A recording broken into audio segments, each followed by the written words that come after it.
The idea of taxing unrealized capital gains, as proposed under the Harris administration, has caused quite a stir in financial and political circles. This bold initiative represents a significant shift in how the U.S. government may seek to address wealth inequality and generate revenue by targeting the richest Americans.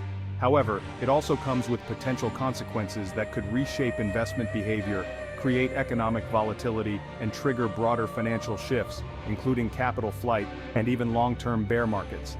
This article dives into what the unrealized gains tax is, how it works, who it will impact, and the possible ripple effects it could have on the U.S. economy.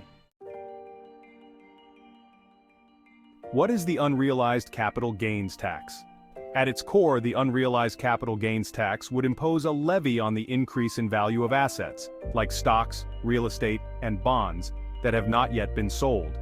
Typically, taxes on investment gains are only applied when those assets are sold, meaning the owner realizes the gain in the form of income. However, the Harris Plan aims to tax these unrealized gains annually, meaning wealthy individuals would have to pay taxes on the market value increase of their investments, even if they haven't sold them.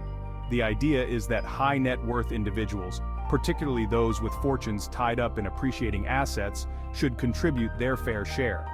Currently, these individuals can defer taxes indefinitely, as long as they hold on to their assets. This proposed tax would remove that deferral, ensuring a steady flow of tax revenue from the rich, particularly from those with fortunes exceeding $100 million.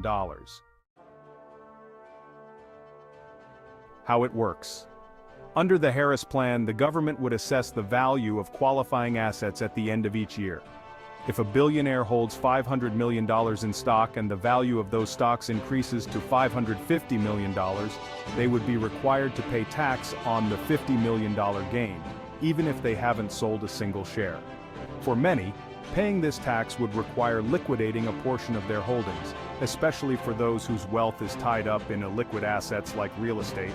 However, this approach raises significant concerns not just about liquidity, but also about how the tax might be applied across various asset classes.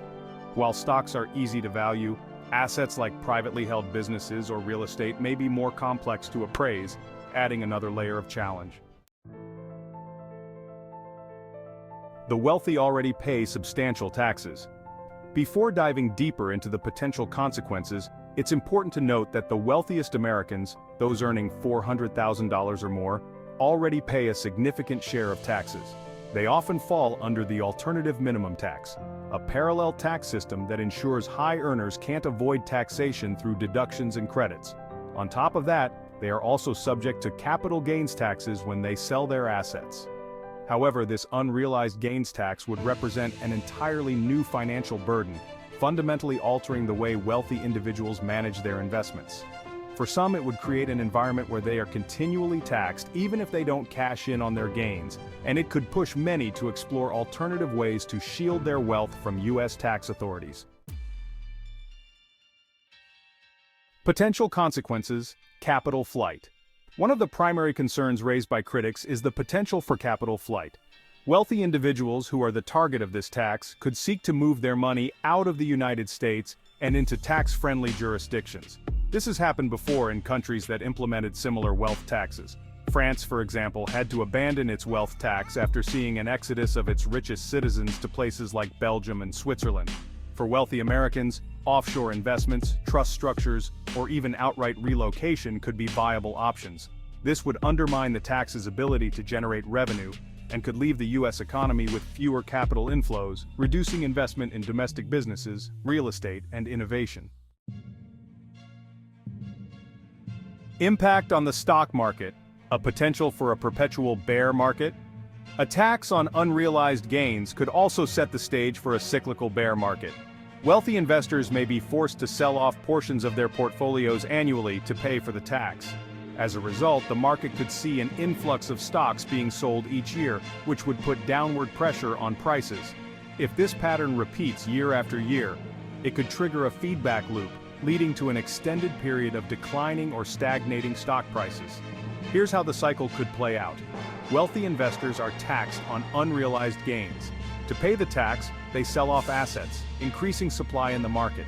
The selling pressure drives stock prices down.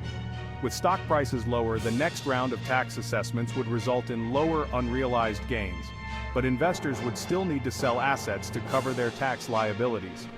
This could trigger further selling, creating a cyclical bear market where stocks perpetually underperform. This kind of environment would not only impact the wealthy, but it could also hurt middle-class investors whose 401(k)s, pensions, and savings accounts are tied to stock market performance. If wealthy investors are forced to sell off assets in bulk, it could lead to significant volatility in the markets, affecting everyone from small-time investors to institutional players. Historical comparisons. Lessons from other countries. While the United States has never implemented an annual unrealized gains tax, there are lessons to be drawn from other countries that have experimented with wealth taxes or similar policies. In France, the wealth tax, which targeted high net worth individuals, led to capital flight, reducing the number of wealthy taxpayers, and ultimately driving the government to scrap the tax in 2018. In Sweden, a similar wealth tax led to similar outcomes, forcing the country to abandon the policy as well. These examples illustrate the difficulty of taxing wealth without creating unintended consequences, particularly in a globalized economy where capital can move freely across borders.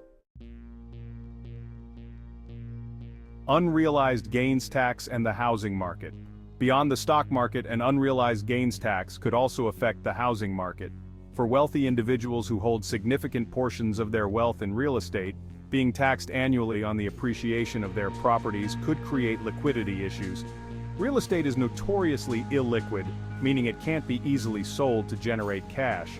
This could force property owners to take out loans against their assets or, in some cases, sell properties to cover their tax obligations. If large numbers of high-end properties hit the market, this could drive down housing prices in certain areas, creating localized housing market downturns.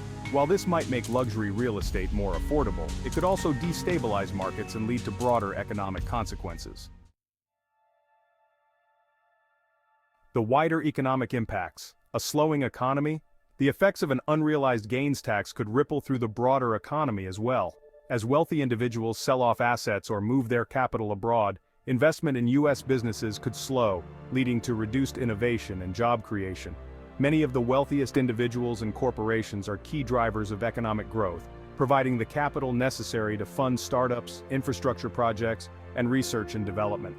If these capital flows are interrupted, it could slow the U.S. economy at a time when growth is already fragile.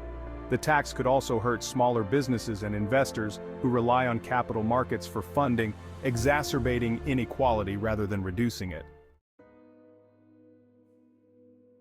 Conclusion. A risky experiment. The Harris administration's proposal for an unrealized gains tax is bold, but it comes with significant risks. While it aims to address wealth inequality and raise revenue from the wealthiest Americans, the potential consequences, including capital flight, market instability, and a cyclical bear market, could outweigh the benefits. Historical examples from France, Sweden, and other countries show that such taxes often backfire, leading to lower revenue and reduced investment. Moreover, the fact that the tax would be imposed annually could create a perpetual cycle of selling, where investors are forced to liquidate assets year after year just to meet their tax obligations. This could drive down asset prices, weaken the economy, and ultimately hurt the very people the tax is meant to help. As with any major economic policy, the key will be in the details, and whether or not the government can mitigate the unintended side effects that such a tax would undoubtedly create. If you like this video, be sure to subscribe and hit that like button.